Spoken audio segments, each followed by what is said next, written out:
नमस्कार दोस्तों, आपका मेरे YouTube चैनल डिवाइन आस्था में स्वागत है।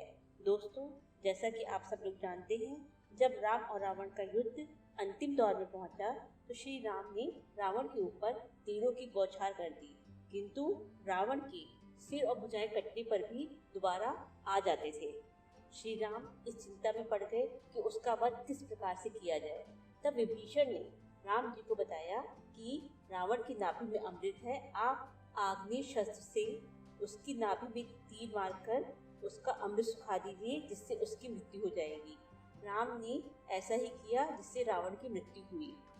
क्या कभी आपने सोचा है कि रावण की नाभि में अमृत कहाँ से आया और उसने ये अमृत नाभि में ही क्यों छुपा के रखा? उसने ये अमृत पी क्यों नहीं लिया? इसके पीछे की जो कथा है वो मैं आपको सुनाती हूँ। एक समय की बात है, बाली और रावण के बीच भयंकर युद्ध हुआ, जिसके परिणाम स्वरूप इस युद्ध में रावण बाली से हार गया और महाराज लंकेश को अंदरूनी चोटें लगी, जिससे लंकापति रावण बीमार रहने लगा। इसी बात को लेकर मंदोदरी परेशान रहने लगी और उसने मन ही मन ये निर्णय किया कि मैं महाराज रावण को अमर बना के रहूंगी। मंदोदरी ने यह बात अपने माता पिता को बताई। उसके माता पिता ने अपनी पुत्री का पूरा साथ देने का वचन दिया।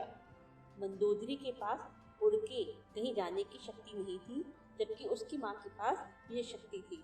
माँ ने अपनी सारी शक्तियाँ अपनी पुत्री मंदोदरी को दे दी।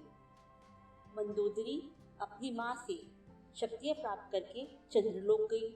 वहाँ उसने अपने पति लंकापति रावण की दीर्घायु के लिए पूजा करने का नाटक रचा। मंदोदरी वहाँ क्यों आई है, इस बात को देवता समझ न सके। मंदोदरी वहाँ से अमृत कलश चुराने आई थी। मंदोदरी के पिता द्वारा ही अमृत कलश को स्वर्गलोक में स्थापित किया गया था। वैसे तो अमृत कलश को कोई चुरा नहीं सकता था, क्योंकि उसके नीचे से बहुत विषैली गैसें निकलती थी। जो भी उस अमृत कलश के पास जाए तो उसकी मृत्यु निश्चित थी। यह बात मंदोदरी को पता थी कि चंद्रदेव हर महीने की पूर्णिमा को अमृत कलश वहाँ से निकालते हैं तथा धरतीवासियों कल्याण के लिए कुछ बूंदे धरती पर गिराते हैं। जैसे ही पूर्णिमा की रात्रि को चंद्रदेव ने अमृत कलश बाहर निकाला, रावण की पत्नी अमृत कलश को लेकर भागने लगी। देवताओं ने मंदोदरी का पीछा किया। पीछा करने के कारण मंदोदरी बहुत घबरा गई और उसने अमृत कलश को देवलोक में ही छोड़ दिया और उसमें से कुछ बूंदे अपनी हथेली पर भरकर लंका आ गई। मंदोदरी ने यह सारी घटना विभीषण को बताई। विभीषण मंदोदरी का साथ देने को तैयार हो गए।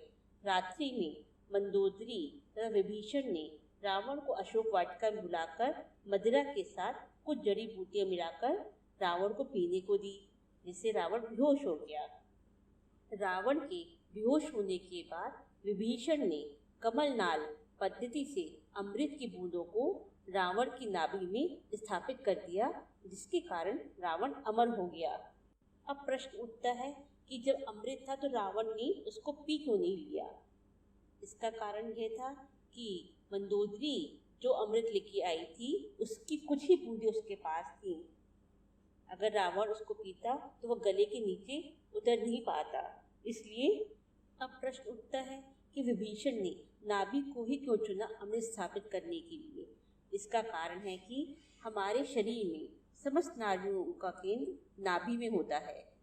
इसलिए यदि नाभि में अमृत को पहुंचा दिया जाए तो यह हमारे शरीर की हर नाड़ी में पहुंच जाता है। आपको ये कहानी कैसी लगी? अगर अच्छी लगी हो तो प्लीज़ मेरे चैनल को लाइक, सब्सक्राइब और शेयर करना ना भूलें। धन्यवाद।